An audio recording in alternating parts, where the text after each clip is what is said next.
Smith. How? It's not funny, Greg. Brother. Finally. Well, we knew it'd have to happen eventually. We're covering some friend slop.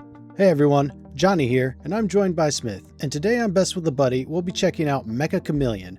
Also, if you enjoyed the video, hit the subscribe and like button. We'd really appreciate it. Games aren't getting any cheaper, and with everyone fighting for your attention, we're here to break down the best and worst of all things co-op. Today, against every ounce of my gamer being, we're diving into Meccha Chameleon.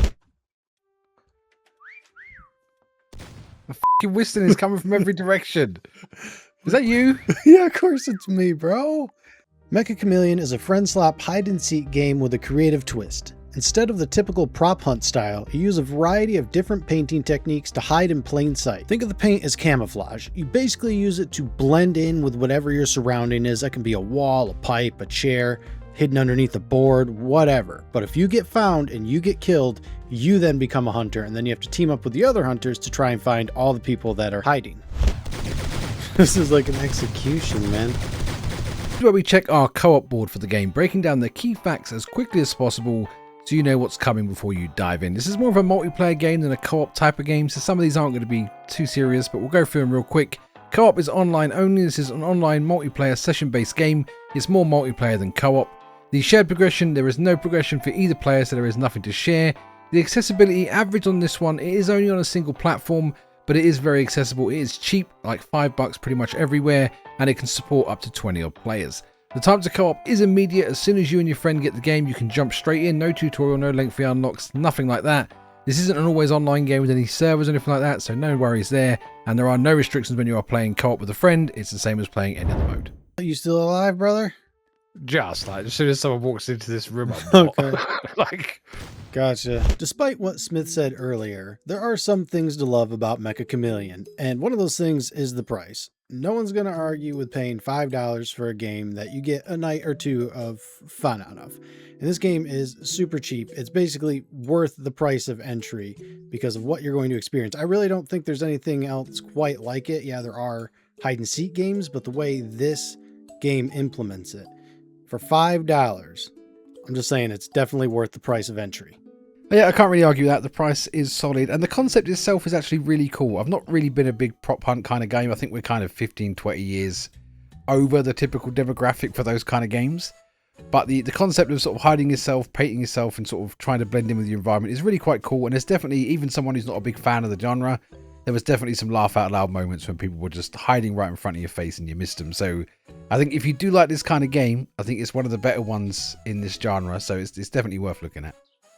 Yeah, it's definitely one of the more unique implementations of the hide and seek genre, but one of my favorite things, and it's almost counterintuitive to a hiding game, because the thing is, to get points, you do need to be in plain sight. Like, people need to kind of see you. You just need to be camouflaged. So to make them look your direction, you can whistle. And if you're a really good hider, you can, whistle troll. Like, whistle, then they leave the room, whistle them back in, like, what are they doing? Or just be like me and spam whistle, whistle, whistle, whistle, whistle, whistle, until they eventually find you or don't, and you just rack up some points.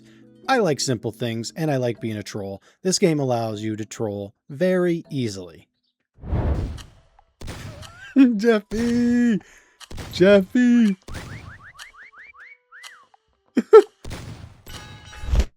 All right, Smith, I know you've been waiting. You told us what you liked. What do you dislike? I mean, I've got a long list of things to complain about. How long have you got? We'll start off with the server browser / matchmaking and local hosting. Trying to join the same server as a friend is nearly impossible. We can't show you any footage of this because it's just literally racial slurs down the entire server browser. And then when you get into a game, the invites don't always work. When the invite finally does work, if the host leaves, the whole game shuts down.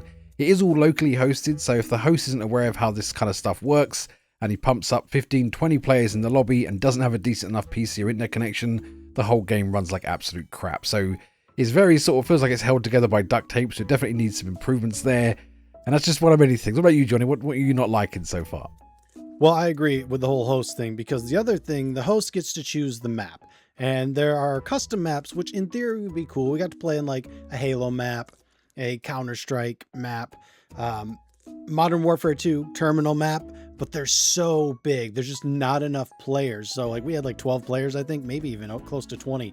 But the maps were so big that you're just sitting there match after match, just hiding. And it's not, you don't even necessarily have to hide good. It's just that the players can't find you because there's so much space to cover and there's only one hunter at first. And if they don't find anybody for a while, that's it. You're just sitting there the whole game doing nothing. I think the custom maps as a concept is cool, but it's too soon. I think you need to give players more time with the game so they can learn what makes a map good rather than just porting in these assets from other games and these big monstrous maps. And the downtime is really, really boring sometimes. If you join a lobby a bit late, you could be sitting there for 5 minutes waiting for the game to start, then the host might just leave. If you get a really good spot and you're just hiding there, you could be there for ages. This is fun if there's people in the lobby chatting and there's a lot of interactions and social stuff going on, but if it's just a quiet game, you're literally just sitting there staring at a screen for 5 minutes. So it's kind of like a bit of a hit and miss when it comes to that kind of thing. His map was like interior only and I could go straight out the window. Although Johnny and I kind of struggled to find too much enjoyment in this one, some players will love this game, and those kind of players are co-op players, friend slot players. This game is, I cannot imagine it would be fun solo, but with someone else, like I said, you could lose a night or two to it pretty easily. Budget gamers as well, because it is only $5 or roughly $5 depending on your currency, and most of us can afford that even in this economy. And hide and seek / prop hunt fans, I think this is one of the most unique implementations of it, and I recommend checking it out just for that. In the wrong spot. Smith, where you got Smith? Hey, Johnny Hurricane. What are you, Johnny? If quality is important for you on this one, probably hold off for a little while. It's only a very small development team. I think it's 2 people, and it's just sort of, it's definitely rough around the edges. Like just when you're in first person, for example, you can see through your own arm. Those looking for progression or any kind of serious evolution in gameplay, there's not much to see here. Your first game is going to be the same as your 10th game, other than your personal ability to hide improving slightly. And for those bored easily, unless you want to pick up your phone while you're hiding, you will spend quite a lot of time just sitting there staring at the screen. Come on, Bobby!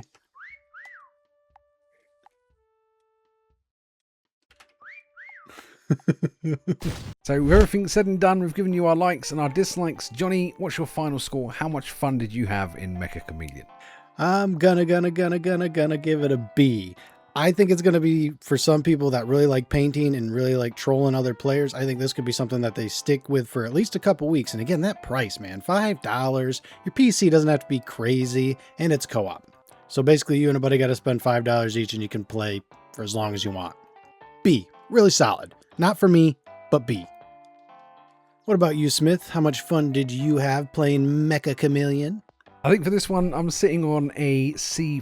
I love the concept and I love what the game represents. Just a couple of people with a creative idea absolutely smashing on Steam. Last I saw, it was 3 million copies sold.